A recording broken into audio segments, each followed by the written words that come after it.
नमस्कार बंधुओं, शिव अमृत तत्व से भाग्योदय के निर्माण की कड़ी में आज हम जानेंगे शिव पूजन की विधि और निषेध के विषय में। अर्थात श्रद्धा और समर्पण के साथ की जाने वाली शिव पूजन में जाने अनजाने हमसे कुछ ऐसी भूलें हो जाती हैं जो कि भगवान शिव की आराधना का पूर्ण फल देने से वंचित करती हैं। आज हम जानेंगे शिव पुराण में वर्णित कुछ विधि के विषय में। कुछ ऐसे सवाल जो आम जनमानस में स्वतः ही विचरण करते रहते हैं, लेकिन उनके जवाब को लेकर भ्रम की स्थिति रहती है। उन्हीं में से कुछ सवाल हैं, जैसे क्या हम शिवलिंग को घर में रख सकते हैं? कौन से शिवलिंग का पूजन होता है कल्याणकारी? कहाँ और किस दिशा में खड़े होकर शिव पूजन व अभिषेक जीवन में सर्व सुखों को दिलाता है? कौन सा प्रसाद ग्रहण योग्य है? शिव पूजन में बेल का महत्व क्या है?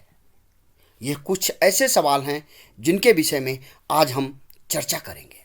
वैसे तो महादेव सहज ही प्रसन्न होने वाले देव हैं, लेकिन शिव पुराण में कुछ मर्यादाएं और नियम बनाए गए हैं जिनका पालन किए बगैर की गई पूजा निष्फल व अकल्याणकारी होने के साथ ही महादेव की प्रसन्नता से वंचित कर देती है।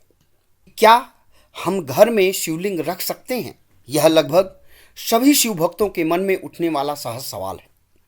अधिकाधिक लोगों में भ्रम है कि घर में शिवलिंग रखना अनिष्टकारी है। शिवलिंग को घर के बाहर ही रखा जाता है, लेकिन यदि शिव कथा और शिव पुराण के आख्यानों को देखें तो यह अर्ध सत्य है। शिव पुराण के अनुसार शिवलिंग या शिव प्रतिमा घर के मंदिर में रखना, पूजन करना और प्रतिदिन अभिषेक करना, जाप करना जीवन की धन्यता को प्रदान करने के साथ ही शिव की परम कृपा दिलाता है। जो लोग दैनिक रूप में पूजा नहीं कर सकते, पति पत्नी में एक ही पूजा करता है और दैनिक रूप से जाप, आरती व पाठ नहीं करते, उनके लिए शिवलिंग को घर में रखना वर्जित है। यही नहीं, उनको घर के बाहर भी शिवलिंग को रखना नहीं चाहिए। लेकिन यदि पति पत्नी साथ में शिव अभिषेक व पूजन करते हैं तो उनके लिए शिव पूजन उत्तम व परम कल्याणकारी माना गया है। माता पार्वती के अनुसार ऐसे दंपति को जीवन में कभी कष्ट नहीं होता और इस जगत के समस्त सुखों को भोगने के साथ ही देवाधिदेव महादेव की परम कृपा प्राप्त होती है।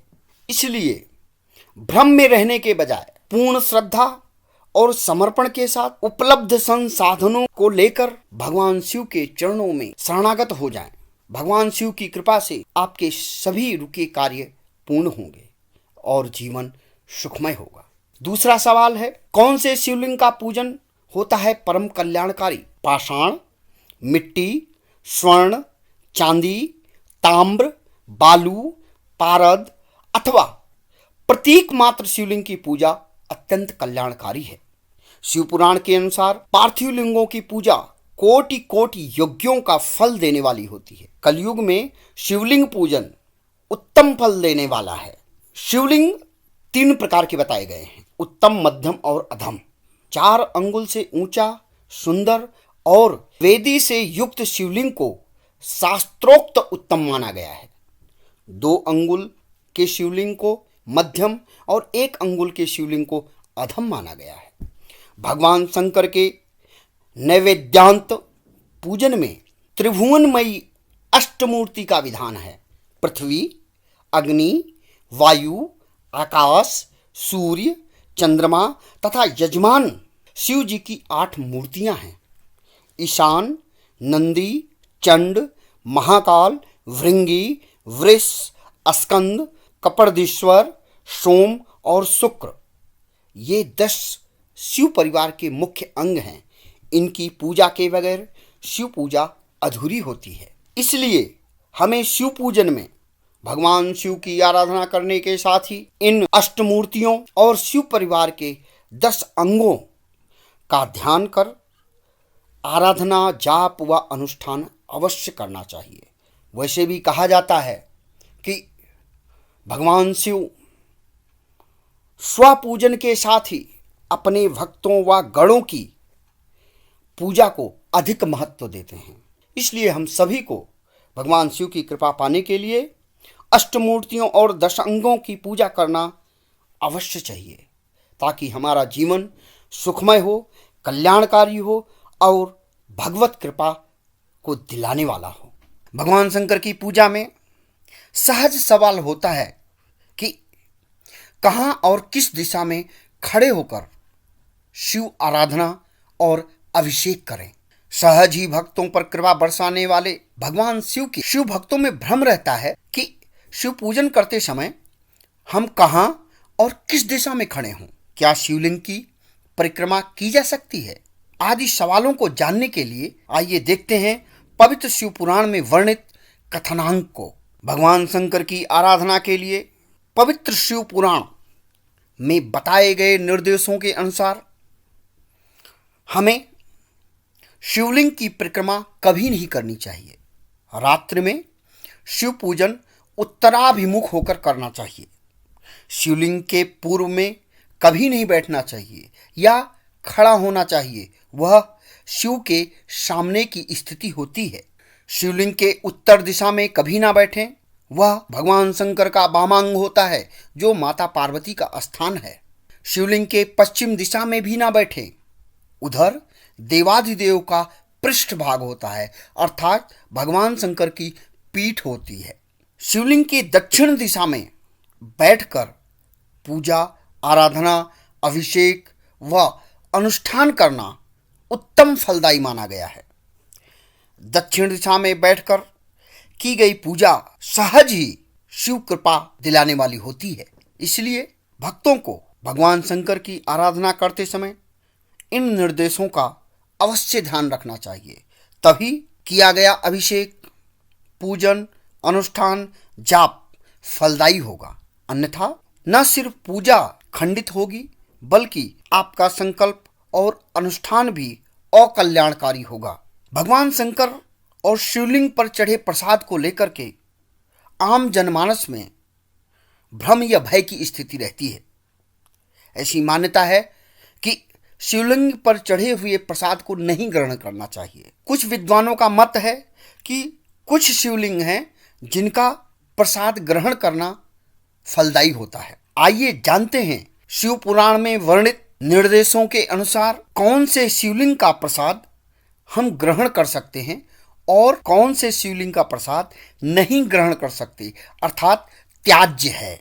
शिव पुराण के शिवलिंग प्रकरण के अनुसार शालिग्राम शिला से उत्पन्न शिवलिंग, पारद शिवलिंग, रजत व स्वर्ण निर्मित शिवलिंग, केसर निर्मित शिवलिंग, स्फटिक निर्मित शिवलिंग, रत्न जनित शिवलिंग और सभी 12 ज्योतिर्लिंगों को अर्पित नैवेद्य को प्रसाद स्वरूप भक्षण चंद्रायण व्रत के समान पुण्यदायी है, अर्थात इन पर चढ़ा प्रसाद व वस्तु शिवहस्त द्वारा अर्पित अमृत तुल्य प्रसाद होता है। इसे हमें अवश्य ग्रहण करना चाहिए। इससे मनोकामनाओं की पूर्ति होती है और पूजा भी सफल होती है।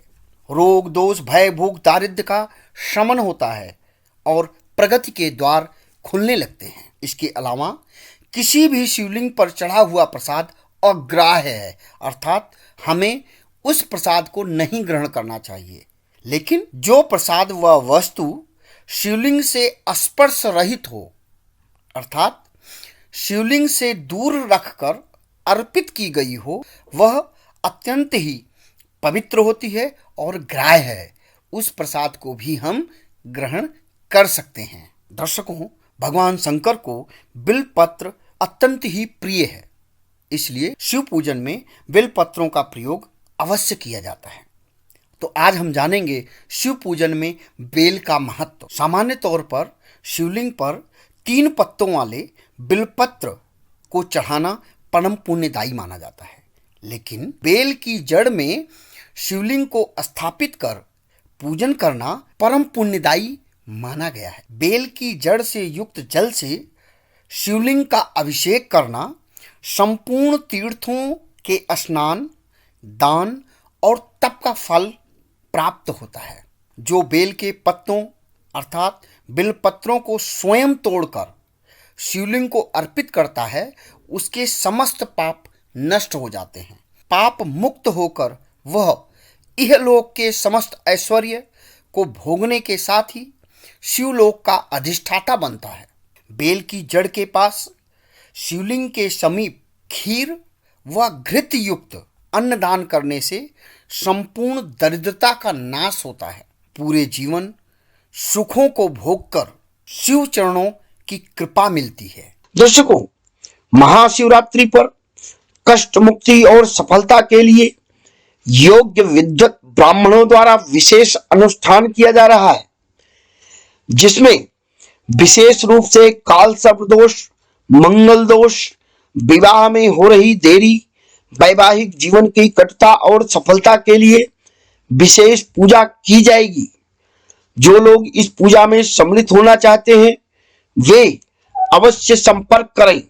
यही नहीं, जो लोग प्रत्यक्ष रूप से सम्मिलित नहीं हो सकते वे भी पूजा करा सकते हैं। इससे पूर्व जन्म की तारीख, स्थान और समय तथा फोटो अवश्य भेजें। संपूर्ण जानकारी अभी भेजें ताकि कुंडली की सही गणना कर ग्रहों की स्थिति और प्रभाव का सही आकलन कर पूजा की जा सके। तो दर्शकों, महाशिवरात्रि पर जो लोग पूजा कराना चाहते हैं वे एक बार अवश्य संपर्क करें, और जो लोग पूजा करना चाहते हैं लेकिन सम्मिलित नहीं हो पा रहे हैं वे भी पूजा करा सकते हैं। विद्वान ब्राह्मणों द्वारा विशेष पूजा की जाएगी। पूजन के बाद पूजित पंचमुखी रुद्राक्ष, सिद्ध शिवलिंग और भस्म प्रसाद स्वरूप आपके दिए गए पते पर भेज दिया जाएगा, जिसको अपने मंदिर में रखकर पूजा करें। मात्र 7 प्रदोष तक पूजा करने से समस्त कामनाओं की पूर्ति होगी और समृद्धि बढ़ेगी। तो जो लोग मामूली खर्च पर इस पूजा में सम्मिलित होना चाहते हैं संपर्क करें। पूजा कराने और अप्रत्यक्ष रूप से सम्मिलित होने के लिए नीचे दिए गए नंबर पर तत्काल संपर्क करें। रजिस्ट्रेशन अनिवार्य है। प्रथम व्हाट्सएप करें फिर बात करें। Mobile number 9811421076 8700010565। दर्शकों, महाशिवरात्रि को शुभ और कल्याणकारी बनाने के लिए किए जाने वाले चमत्कारिक उपायों को जानने के लिए हमारे साथ निरंतर बने रहें। कल्याण के मार्ग खुलेंगे।